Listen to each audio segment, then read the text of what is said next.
Hi. Hi, good afternoon, Pauline Nuez. Hi. Hi, did I pronounce it correctly? Pauline Yes. Nuez? Yes, Oh, that's right. oh, I also know that you also call Nguyễn Thị Minh Khai. Yeah. Okay, it's a beautiful name. I heard a lot from you, from my colleague, Kiều Bích Hương, and Mhm. she told me many beautiful things about you. And we feel very honored to have you today with us at Kênh Viết. And would you help us introduce a little bit about yourself? Yes.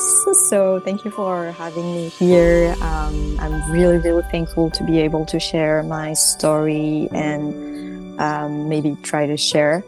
So my name is Pauline.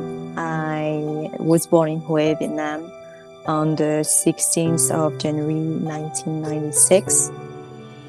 I lived in France for my whole life. I was adopted by French parents. They are still alive and they are well. And my job is I'm an actress from France. I do other things. I write and I will be directing a short film this year. Wow. And this is just a little bit about me. I have brothers and sisters and a big family with nieces and nephews. I'm an auntie. So, Congratulations. yeah, so that's my life. And you said that you also like in the film industry, and I also heard that recently you also play in the film Nos Urgences. Mhm. Is directed by film actress Linh Đan Phạm. Yeah. Would you tell us a little bit more about that? How are you connected to that project? How did you find out about it? And yeah. So it was at the beginning where I started to work as an actress because I decided to try in the acting industry in 2020, and the project for Linden was in 2023. And I remember was seeing that she was looking for Vietnamese people for her project as a director. It was her first time directing a project. So I was like, well, I'm Vietnamese. I mean, I felt a bit confused at first because they said specifically that we needed to speak a bit Vietnamese, but because it's about a Vietnamese family, but they say if you don't speak Vietnamese, can you still apply? Because we are looking for Vietnamese actresses and actors, and it's a bit hard to find in France. So I applied, and then we meet. She was super professional, and I was a bit intimidated because she is worldwide, and she has a very beautiful career. So I was a bit nervous, and I did the second tour of auditioning, and she chose me to be a part of her project. And it was a very, very nice experience. And she decided to write this film about her grandma. So we worked with her actual grandma. Wow. Yeah. I like it very much that you and she made this like a personal experience as well. Yes, I think I was really lucky to have the opportunity to work with, as you say in Vietnamese, Phạm Linh Đan. Every time I talk about her, people, they know her. And I feel really, really thankful because I know she's a really great actress and a nice person also. What do you like most about this experience? I think it was the first time that someone trusted me to give me a lead role, even though it was a short film. And I would say that I was really, really proud to embrace my Vietnamese roots in this industry. Because to be fair, the whole industry, even TV or just movie industry, they are not looking a lot for Vietnamese people. So this was a real opportunity, and I was like, this is who I am, so I'm gonna apply. And if they say, oh, you're not Vietnamese, or maybe it doesn't work, I say, I'm confident because this is my roots and I'm proud, so let's try it. Let's give it a try. Well, I guess it has been a very valuable experience, and I think it's very brave of you to apply for it and also, finish this successfully. Yes, it was a special program where the movie goes to Cannes Festival. So we were just super excited because it's a huge opportunity when you start acting to be at the biggest movie festival it's very famous. So I was lucky to do it with her, and I hope I will work with her again, maybe in the future. Yes, that's very honorable to be able to be at the Cannes Film Festival. And how long have you been in this acting career? I have started my acting career in 2020, but before I studied marketing and communications. So I have a master's degree, and thanks to COVID, or because of COVID, I changed my plan. So that's a big shift, turning point. And I mean, I wanted to try, and so now I'm still trying. You know. Well, that's I cannot imagine. Like after you finish your master degree, and then you just think that you want to try it, and then you just do it. I think I was like, okay, so the world is basically collapsing. We don't have nothing to do. We are locked down. We cannot go anywhere.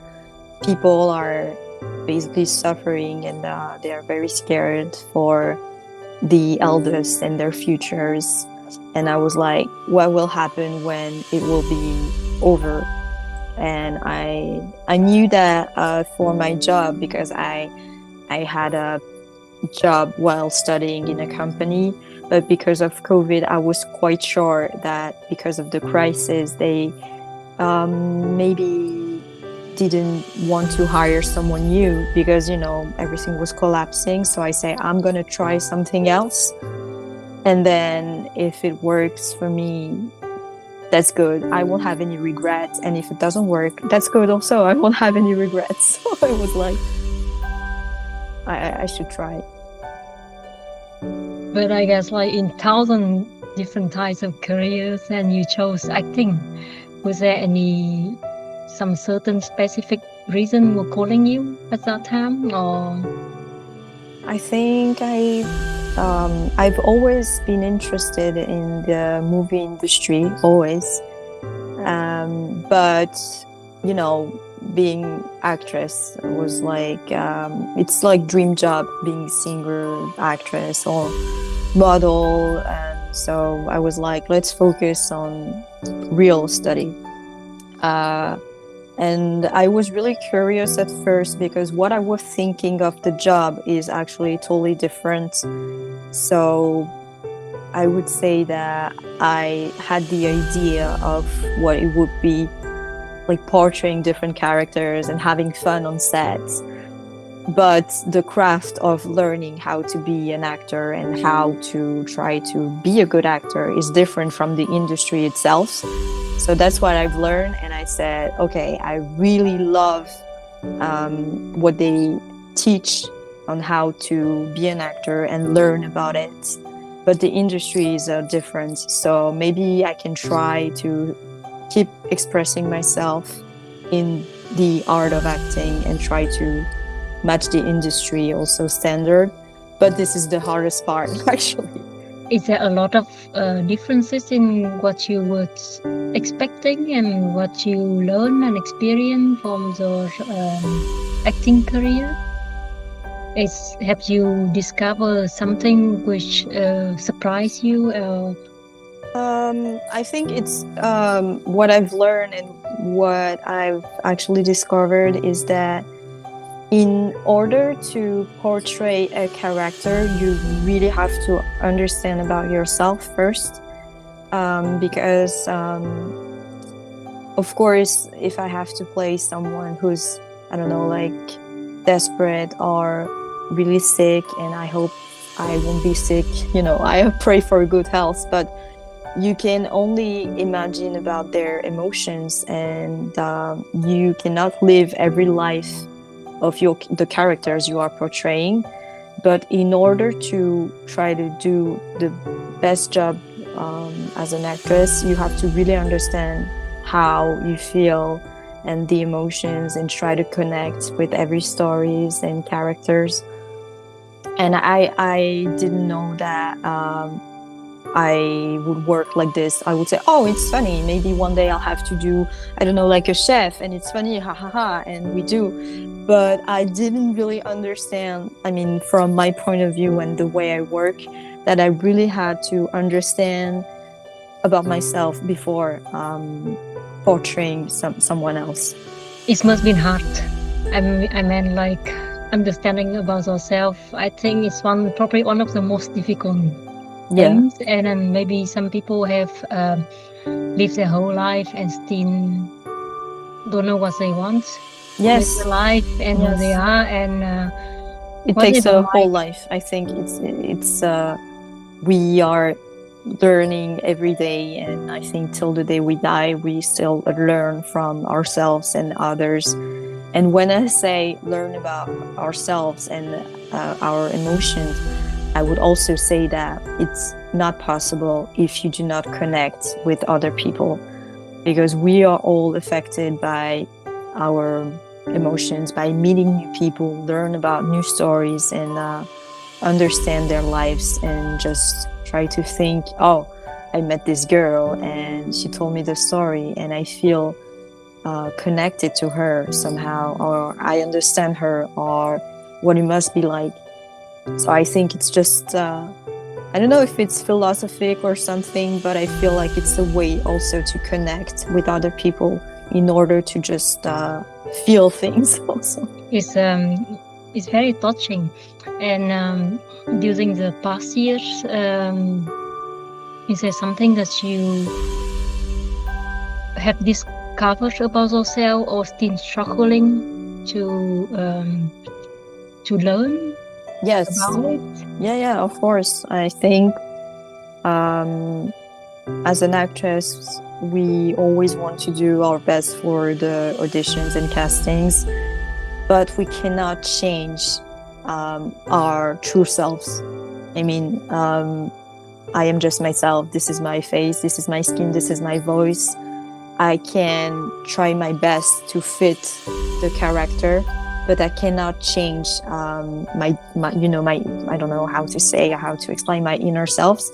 So in order to accept that we only are here as actors to meet an expectation from a point of view of a director, we have to understand that sometimes casting isn't about being beautiful or I don't know, being funny or try to act well. It's just a vision, and being rejected is a part of a job, and it's really, really hard. But I understood that as long as I'm quite in peace and well, when I go to a casting and I did my work to understand everything I could about the character, then it's just my job is done, and I hope one day it will pay,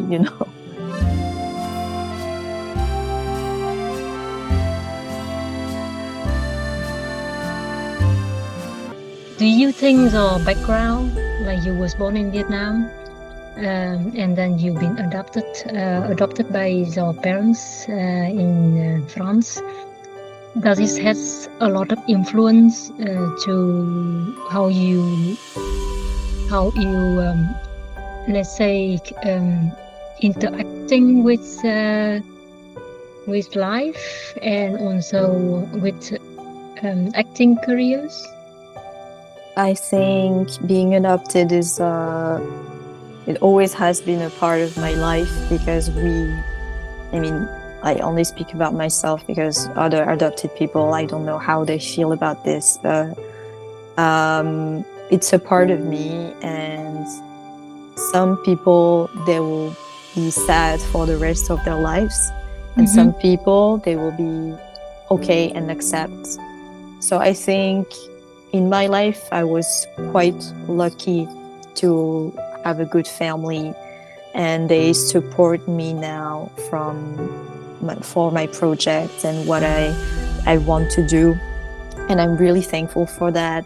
And I think that being born in another country and have a part of me who is different from other people, I don't know if it makes me a better actress, but at least I can understand maybe more things. Maybe it will help one day for a special character or a special movie, but this is my life, and I accept it, and I think I'm quite lucky. The acceptance, did it take you a long time to accept that? Because I also know several people who have gone through the process of adopting. I even know a family which is all the children are adopted. What happened is that some children left when they left the house and they never come back. So I find it so strong for you that you are able at so young age accepting and being positive and looking forward to finding the roots and even joining us for this interview. When do you think that acceptance process start to happen? I think it really depends on how the family, and when I say family, I'm not talking about the biological family, I'm really talking about the adopting family, is transparent and supportive about the well-being of the child they adopt. I know some stories that have been really hard to hear, and I can actually understand that some people are not feeling 100% good in this life, and something is really missing, and they just are angry and they want to live, and this is something I can understand. But the thing is, we all get angry somehow at our parents when we are younger. I mean, all teenagers, we are just like, with the homeworks and with going out and with having friends, we have so many reasons to be sometimes angry at our parents. But for me, I said, as it was always been a part of my life, my parents, they could never hide the fact that I was different from them. It's just, I always accepted it because I didn't have a choice and because it's just a part of our lives. So I think the worst thing is for me, to my point of view, is to have still some answers. I'm still looking for some answers from my biological mom, but the process of being adopted here and accept this, for me, it's just a part of who I am. So I didn't struggle to accept it because it's just like this, It's very beautiful to see how you accepting the process. And you said that you were still trying to find some answers. What do you know already now, and what are you still looking for? So my story is a bit different from the stories I've heard from Vietnamese adopted people, because not all of them, but most of them, they have more information than I do. So what we are sure of is I was born on the 16th of January 1996 in the Central Hospital in Hue. This is for sure. This information is confirmed. And what is happening next is that my parents back then, they were in contact with a Vietnamese guy who made the connection between Vietnam and France with an organization called Les Amis de Hue, who is France. And unfortunately, he passed away. His name was Mr. Sorry for my pronunciation, Le Huy Can, I think. And so the guy spoke French, and he told them that my biological mom was around 13 or 14 years old. She gave birth. Yeah, she gave birth and she left. That's what they have been told by the man in charge of my adoption, and also by the people in the hospital back then.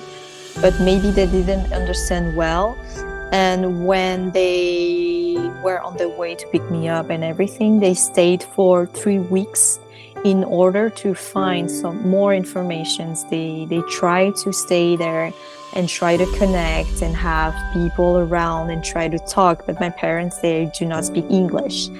And people back then, 30 years ago, they didn't speak English either. But they understood that my biological mom wasn't from Hue.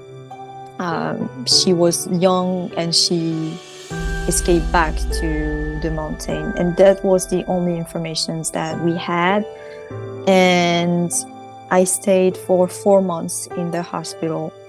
So the nurse, they took care of me, and I was quite lucky because I didn't go to an orphanage. They took care of me, and apparently they were super happy to have a baby to take care of. That's what my parents, they were told. But now we have more information because thanks to the Vietnamese people, we found the head nurse. So she's now 80 years old. Her name is Cô Han, and she still lives in Hue. And she was like, I remember the story, and I remember you were a nice baby.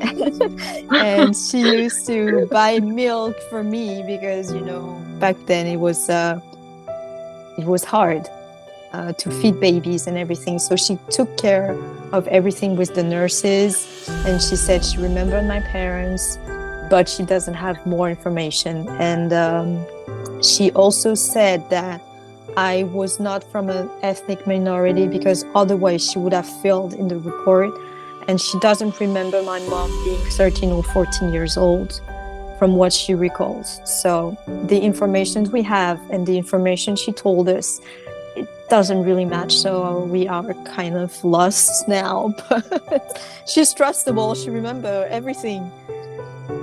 Wow, it's also a very special situation. Yes. And it's really, the story really touched me, and I'm being a little bit, emotional. Sorry. I'm also a mother, and it's seeing that you going through the process, going back to Vietnam with your parents and staying there for weeks, and it's I really got goosebumps the whole time when you were telling it, and I think they did their best. Because now we are able to speak to each other, we are able to communicate, either if it's because you learn English, I learned English at school. And now, even though we didn't speak English, today I can speak with Google to people and try to connect with them and learn. But back then, they didn't have any choice. They tried to speak with people. And some people, they still remember how to speak French because of the history of Vietnam. But it was not technology at all. And they tried. They really tried. So, I'm really thankful for them because they tried. That's a lot of effort and also patience and the time and energy.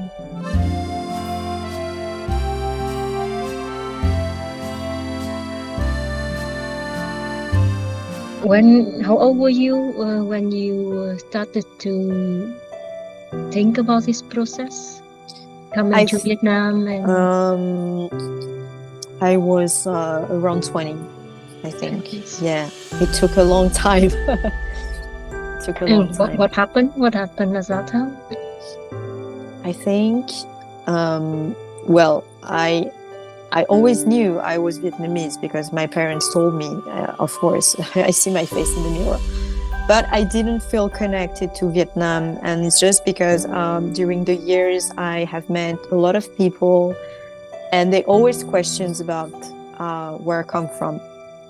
And I was like, France, of course. But they was like, no, but you know, your face. Yeah, I was born in Vietnam. And it's always a bit disturbing because they always want to know more about the story, you know? So they're just like, oh, so it's both of your parents and do you still have family over there? And I'm just like, we have just met, and maybe I don't want to talk about the fact that I am adopted because it's, even though it's a part of my life, it's quite intimate to tell to someone you just met. I mean, in my life in France, when I go to Vietnam and this is the first thing I say, it's normal because people, they see me, you know. But in France, I didn't realize, so it took me a lot of time to accept that I'm Vietnamese. I mean, from the day I was born with a Vietnamese passport and I was given a Vietnamese name. So I cannot deny my roots. But I wasn't really interested, and I didn't know anything about Vietnam. I had a lot of deny and rejection, and I didn't want to learn more because I didn't know any Vietnamese people around me, and no one could teach me the food, the culture, or just the basic things. Like, even though today I cannot speak fluently Vietnamese, but I try to learn every day because I really want to connect. And the Vietnamese people, they always welcomed me. I didn't feel any rejection. I'm very glad hearing that you feel connected to Vietnamese people, and that you find the courage to understand more about Vietnamese culture and background. And it touched me when we first getting in touch with each other. You asked if you can also add the Vietnamese Facebook account. Yeah. It's just that I wish I could be fluent, but man, the language is so hard. Whenever I hear you native Vietnamese people speak at least 2 or 3 other languages, I'm just like, I really admire you because the sounds and the tones, they are so different. And for you to learn another language, it's really, really hard. So I'm just like, so people, they think I speak Vietnamese because my posts now are in Vietnamese, but Facebook translation isn't reliable because Facebook doesn't understand the way Vietnamese people speak with the M, with the T, with the N, Co, and everything. And sometimes it just translates very badly when I want to express things about my research or just my life. So I'm just like, okay, so even though he said tôi or ban, I just say, okay, just say M for now. And then when I speak to people, I try to adjust, but it's so hard because the pronouns and everything, and just to say hello to someone, I'm just getting confused because I always try to be polite, and when people are way older than me and they still call me cháu chị, I'm just like, you are the An, I am the M, so you stop calling me J. But I think I will manage to figure it out some days. But sometimes I'm just like, they don't want to understand I don't speak Vietnamese. When I travel to Vietnam, they're always like, blah, blah, blah, blah, blah. I'm just like, no.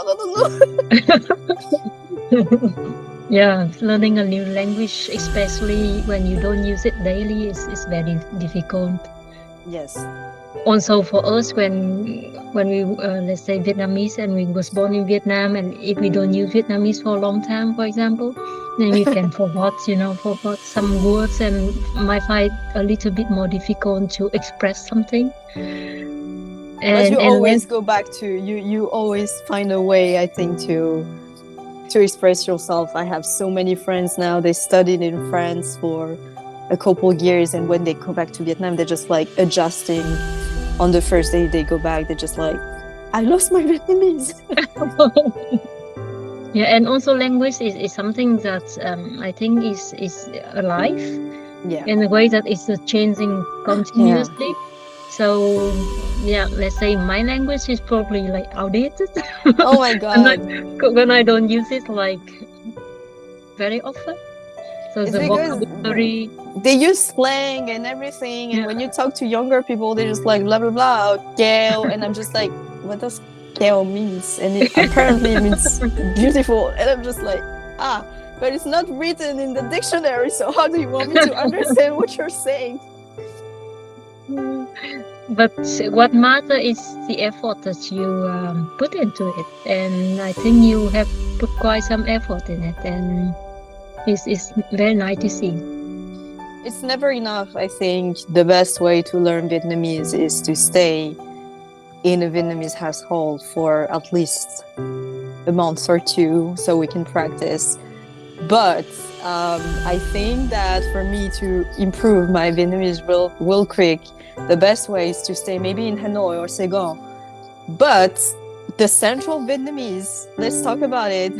Just if my mom just, connect and find me, please, we will need someone to translate, because even the basic things with the central Vietnamese accent, I'm just getting really confused. Even it's hard.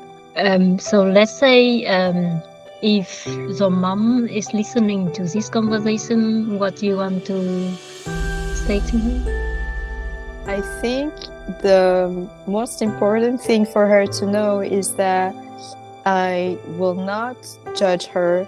I do not blame her, and I'm a woman. I turned 30 this year, so there are a lot of things that I can understand now, because I've grown up, and because I had to learn about Vietnam history too, and I understand where we come from, and I understand that we took time to develop and to become a strong country, because in the 70, 80, 90 it wasn't the same.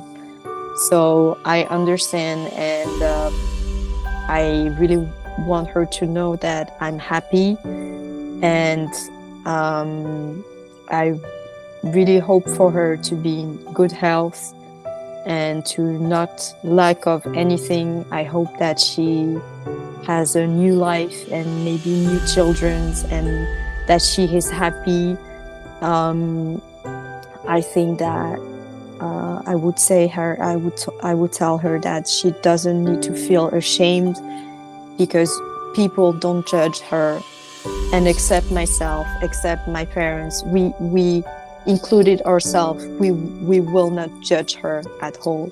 We understand, and we are really thankful, because she is very brave. I think as a mom, I'm not a mother, but you do not abandon your child and being happy with it. So I totally understand that it must be maybe hard for her. But I pray for her every day and hope that maybe one day we can meet. I don't have high expectations. I just want to meet her maybe once in a lifetime, so we can just share our mutual stories and learn a bit about each other's, and so I can identify where I come from. I really want to know how she looks like, because I think the hardest part of being adopted is looking at myself in the mirror, and I do not have a picture or anything from my parents, and it's a bit hard to not look like anyone. So maybe just a picture, or just learn that she's fine. I hope she's fine. That's a very beautiful thing to say. So I can hear it from what you're saying, that you can forgive your mom. Yes. I mean, there's no need to forgive her because we understand. So there's no forgive to give. It's just the way it is, and I just I understand. So it's fine. So is there anything else that you want to ask or say to people from maternity department up here, or the people who are watching this interview today? I would be really, really thankful and grateful if someone has some information. Feel free to share anything, because I don't have anything. And I think that even though it's just the beginning of my life, having just a blank page, sometimes it's hard for me to think about it. So I really want to fill this empty page and just have my life really complete. So we are still looking for the people who were there when my biological mom gave birth in the hospital, because Kohan wasn't at the hospital that night. We found the nurses who took care of me. We found the members of the Justice Department in Hue.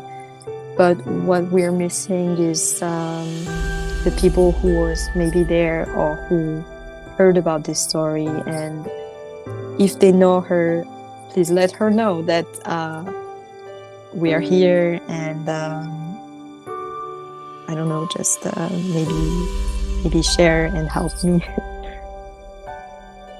How have you been feeling during this process? I feel grateful because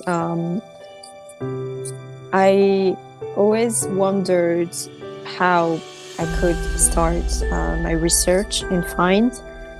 And it is thanks to the people I've met, Timin and Min, who are just a couple, very generous, very just, I don't know how to describe them. They were very, very friendly, and we really got along. And they said one day, "Oh, come with us.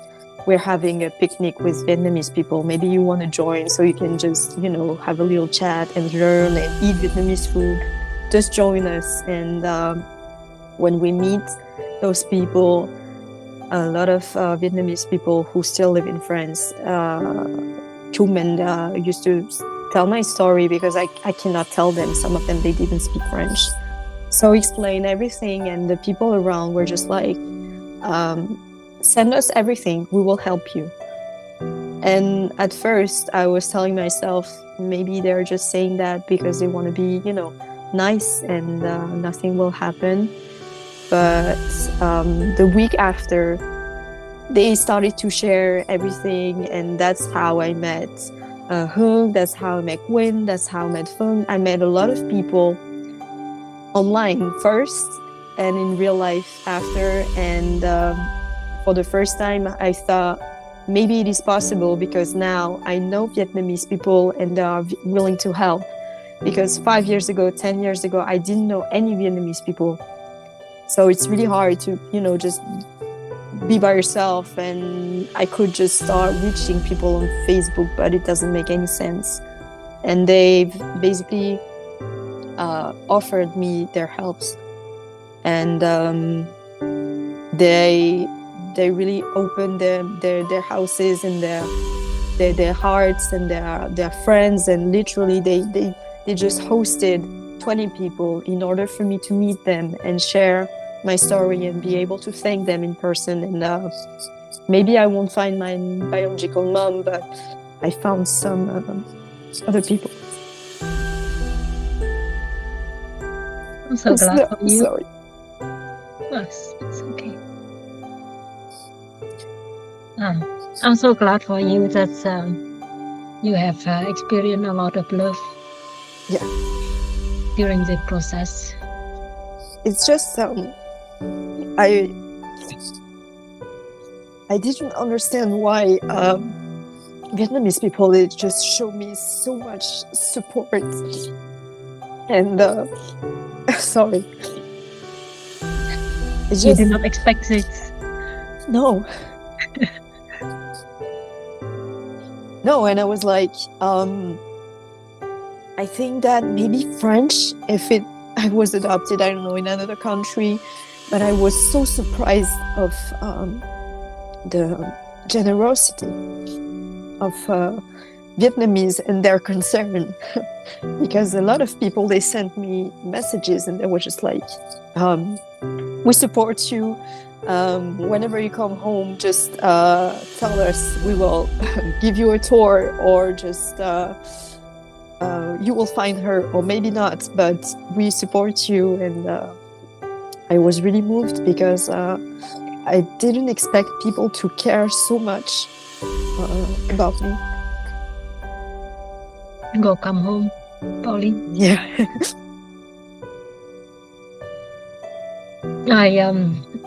Do you use the name Pauline or Nguyễn Thị Minh Khai more often? And why do you still keeping these two names at the same time? We still don't know who gave me this name. If it's the if it's the hospital staff or the Justice Department, but I'm lucky to have a Vietnamese name, and apparently she was a very strong woman. I saw her name in every city I visited in Vietnam. Every city has a street name after Nguyễn Thị Minh Khai. So I was like, this is my street. This is my but because Vietnamese people are always really curious about, stories and names. And when I was born, because I'm a con heo, because 1996. So they always want to know about my Chinese sign and my name. So I'm just like, you can use both. But for example, I have someone who is really, really dear to my heart. She's like a sister. Her name is Vi. She lives in Saigon. And she calls me by my French name, and that's totally fine. I don't think a lot of people, they call me Minh Khai because but I like both, actually. Do you think the name also is an identity of a person? No, it's just I put this name in order for people to remember, but it's not two identities. It's just one person who has three names. And in France, we have different names on passport as you do. But for us, we never use our three different names. So it's just a part of who I am. And I also have my mom name on my passport too. My mother here in France. So I'm just like, I have three beautiful names. So glad for you. And I have also learned a lot during our conversation. Just the same story, but but I can feel it that you are a very strong person and trying to look at things positively, hopefully, yes, and also very thankful for what happened. And I feel so honored to. It's my honor to be with you and to have this opportunity to being heard.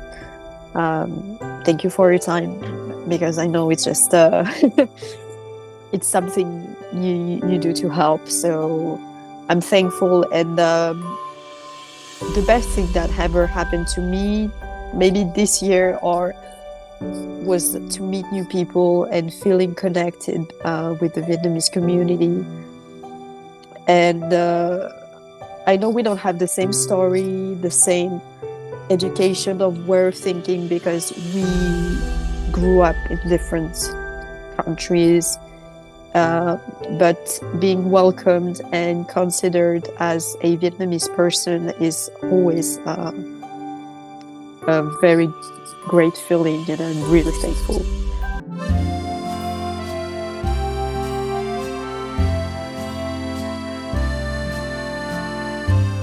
I was very also emotional during our talk, and the story really touched my heart. And Pauline, thank you so very much for being with us today. Is there anything else you would like? Do you have any other message to the audience who are listening to us? I just want to say, if you watch the whole video or listen to the whole podcast, thank you. And I'm also thanking you too. I'm thanking you, Chị Hương. I'm thanking every single people who helped me connected and who is interested in helping. So as I say, I'm super thankful. And being emotional sometimes isn't something bad, because it means that we are alive. So I'm not feeling sad. As I said, I felt really moved thanks to the generosity and solidarity with the people I don't know, from the people I have never met in person. So I just want to say thank you, and maybe we can find. And maybe we cannot find, but I know that I have people, my family here, and I have now people I consider as family, who is in Vietnam, who is in France, who is everywhere, and I am very proud to be Vietnamese, and thank you. We are very proud of you too, Pauline.